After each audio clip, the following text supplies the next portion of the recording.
What is up, everybody? The first 1v1 podcast with myself, Christopher Arias, and Isidro Sandoval. Claudia Sandoval. And this is a long time coming, guys.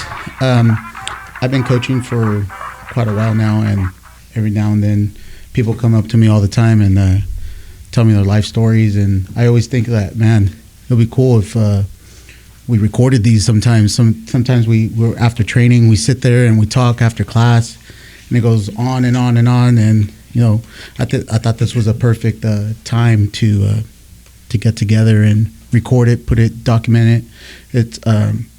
I mean, you guys have a cool story. You guys are brother and sisters. You guys train together, and you guys rock. So let's get started. First of all, guys, I want to thank some of our sponsors. We got Bobby Gutierrez with Red X Pest Control. Hit him up if you guys need any pest control services. Information's right there. Real acai bowls. You guys been there? Yeah, delicious. Awesome. So let's go down this slide real quick. You guys tell me about it. You guys after training. That's on a Friday. I remember that day. Yeah, it's pretty cool. You guys, have you guys ever done any other sports outside of here? Yeah, I grew up playing soccer, and then I wrestled like before I came here. But yeah, I think this is the first sport my sister does though. Ever in my 34 years of life. She always mentions that to me. Can you bring your mic a little bit closer? Yeah. Cool. It's all good. I thought it was pretty cool that you guys you don't see this very often. You guys are very encouraging with each other all the time. Really supportive. I always see Isidro after class or before. You guys are. I guess you guys train at home too. You guys Sometimes, yeah. Yeah. Just bullshit or something. Yeah. Have a little roll room. Yeah.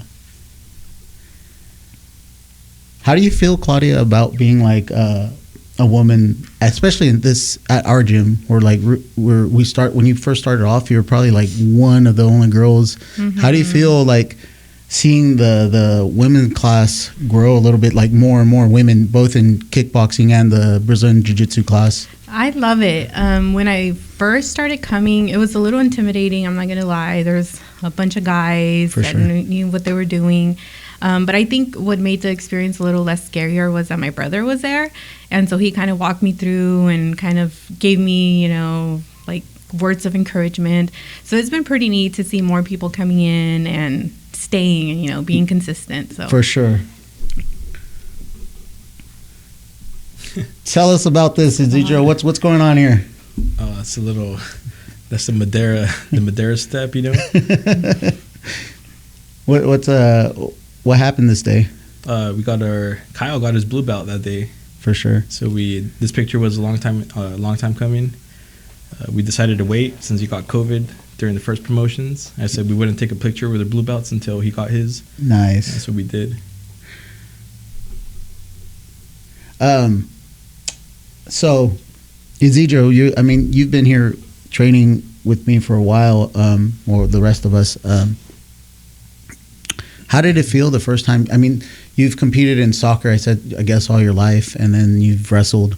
But is there a difference between when you first started wrestling, like for school or whatever, or like outside, compared to actually competing with us, like under our school?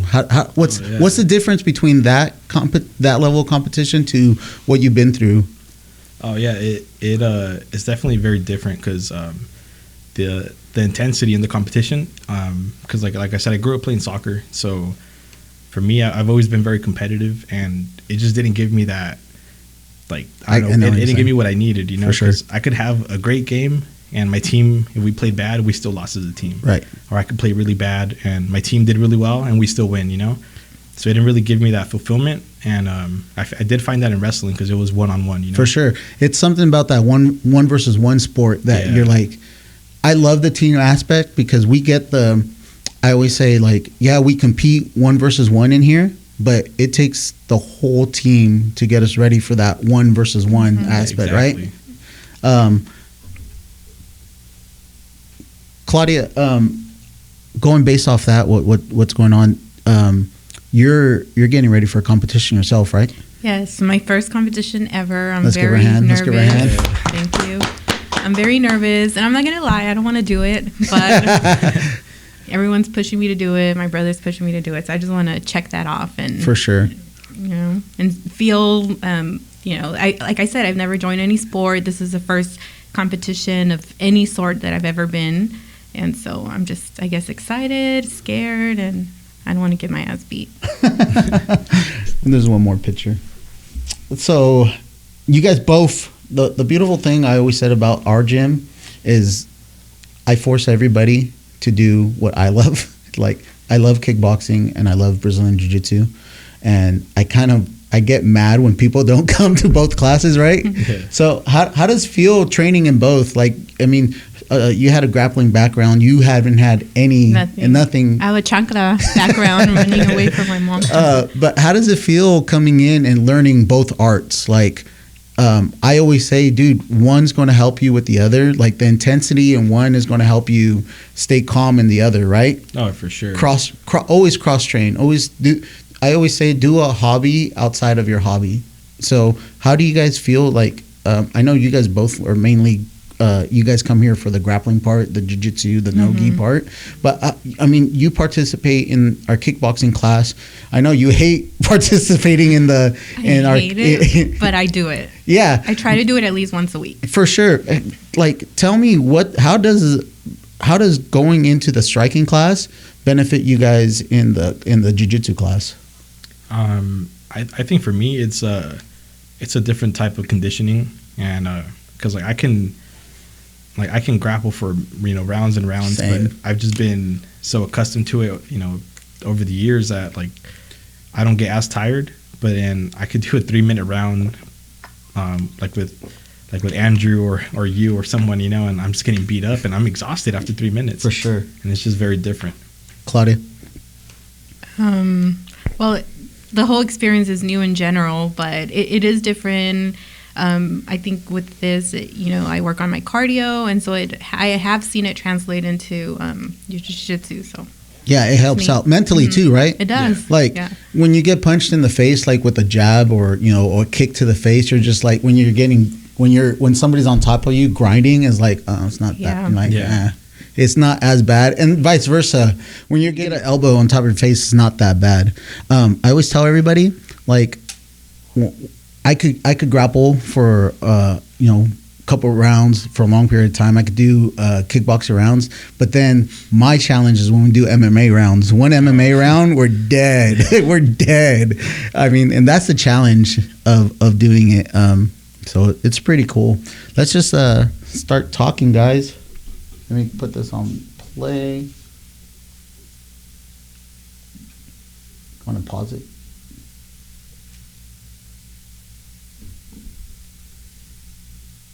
Here we go. We'll just let it play in the background. Ready? Yeah. All right, Isidro, tell us what you do for a living, man. Yeah, I work with adults with special needs, and pretty much just like a caretaker. Make sure they they take their meds and that everything's squared away for them. And I also work I work 2 jobs. So one, I work nights doing that, and then I work in a behavioral health facility, and also with adults with special needs. For sure. And Claudia? I work in public health for a neighboring county. I'm a public health coordinator, so I pretty much manage state-funded programs. We're almost at the light at the end of the tunnel.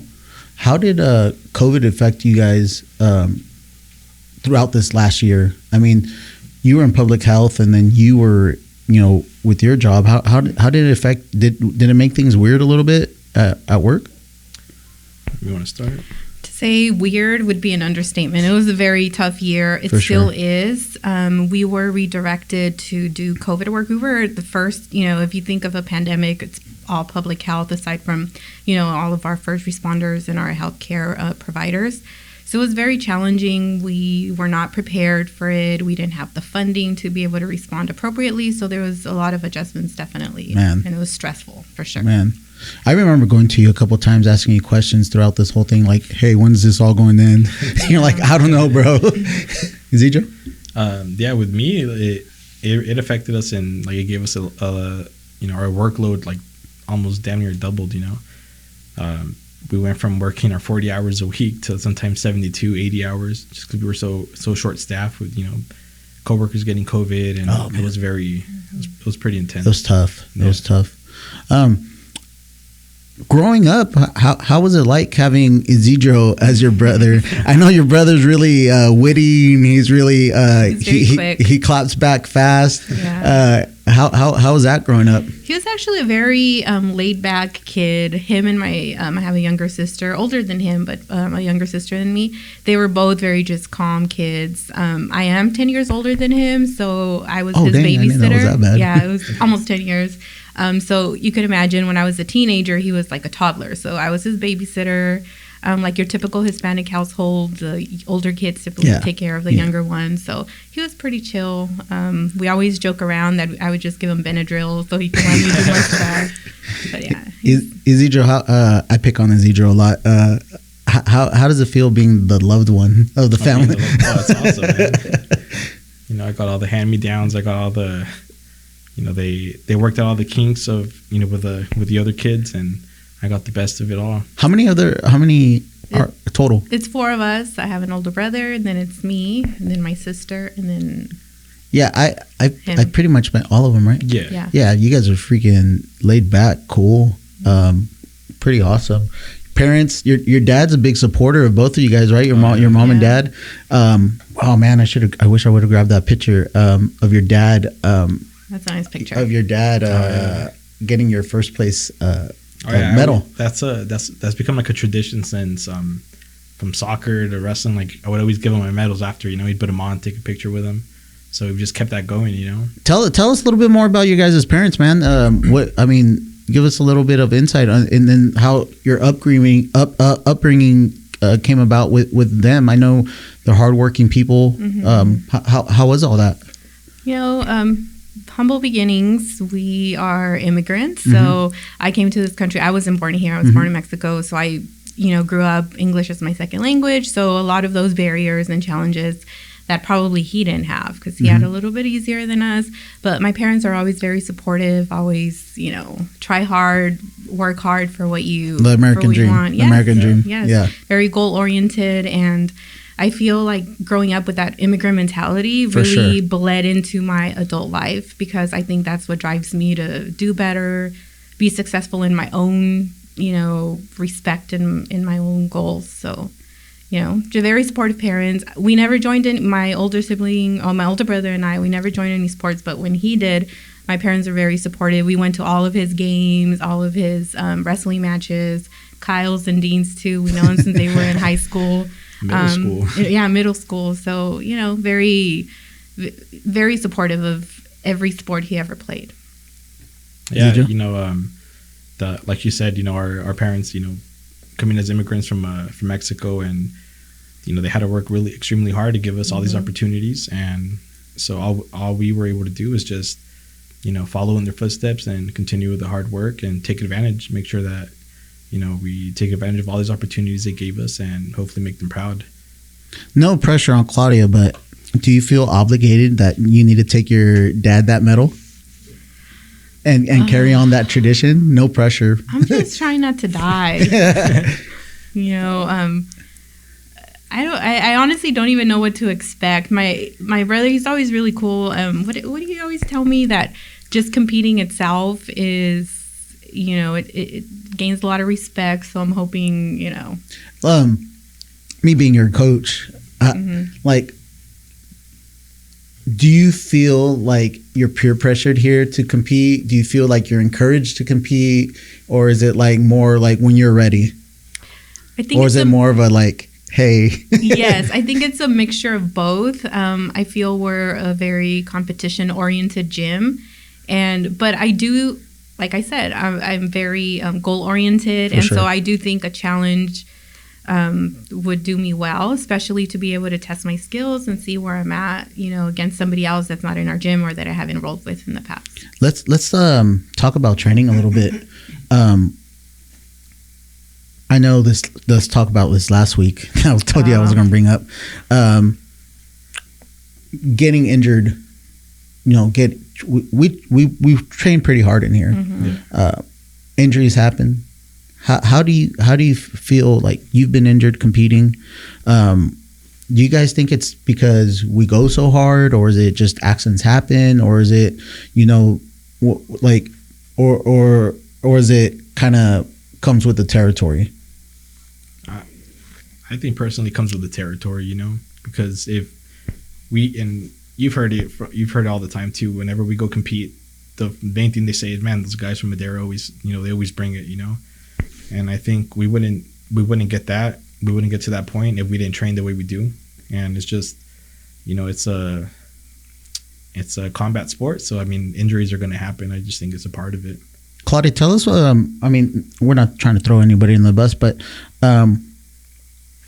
going from zero to how we train, how, like, is it hard to get used to at first, or is it kind of like it's kind of like you're taking baby steps as you go, and then all of a sudden you're just in the thick of things? Is that how you think it feels? Because for me, I think it's chaos all the time in here. But how do you? I think it's chaos all the time. I'm just trying to survive and make it out of training, you know, without dying, basically. It is challenging, especially my first couple of months.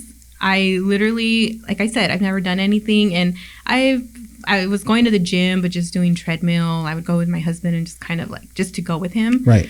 So this was like a whole other pace. Like rolling, it's just a whole other. You use all of your muscles. It was just a whole new feeling for me. So for me, it was a win and a successful practice if I just survived one round. Yeah.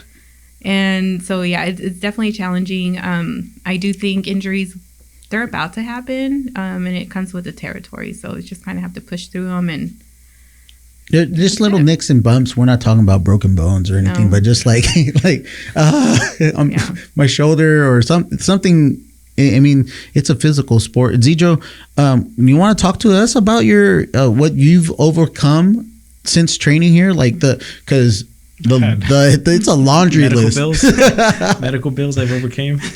We're not trying to scare anybody away, but we're not trying to scare anybody away. I mean, we're really beginner friendly. We try to ease people in, but once you get into the competition, like it's a switch, right? Yeah, for sure.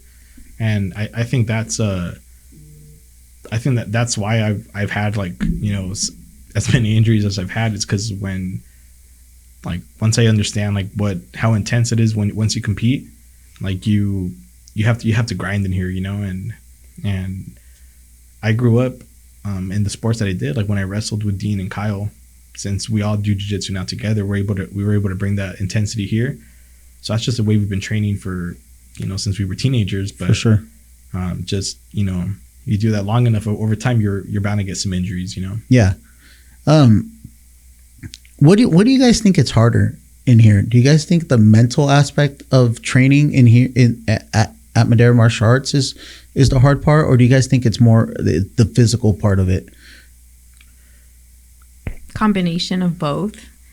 You know, sometimes when you are very, very tired, you have to dig deep to be able to survive the round. And again, someone like beginner like me, it really not no more, but not anymore. But I was, yeah. Yes, I was. It took a lot, and so I feel like you do need some mental strength, you know, that comes along with the territory. Do you think you built the mental strength? Like, do you think you're more like, let's say for example at work, do you think you're more mentally strong for work because of the mentality you had? Yeah, I think that's one of the reasons why I like jiu-jitsu and I prefer it over striking, because I see jiu-jitsu as very parallel to life just in general. You're going to be put in very tough and difficult situations, and you have to be able to adapt and move forward. It's not going to go your way all the time, and that's okay. You're just going to have to reset and try it again, and I think it's just life. It's the same in kickboxing, but... Wow. No, I'm just kidding. Everybody has their preference. I just prefer both. Isidro, like the mental aspect of it.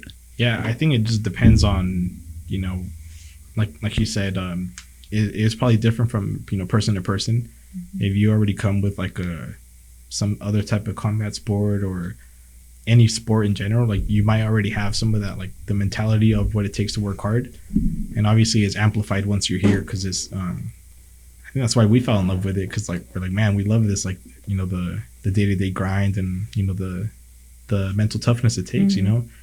And but I think like she said, like she had never done any sports before, and in the beginning, like you remember she would tap to pressure and things like that, but now like, man, sometimes I put it on her and I'm like, man, she's not giving dude, up. I don't even, sometimes I don't like rolling with her because we call her razor blades around here because of her elbows, but bony arms. That's the one thing he told me the first week. He's like, whatever you do, never tap to pressure. And I think that's the first tap. Yeah. It's a new feeling. Yeah, it really is. If you've never done anything like this or rolling with someone, just feeling someone's weight like fully on you and smothering you, it legit feels like you're drowning. Yeah, it does. Yeah. It does. Yeah. Feel if you, because it still happens to me when I get rolled up with by somebody that's better than me.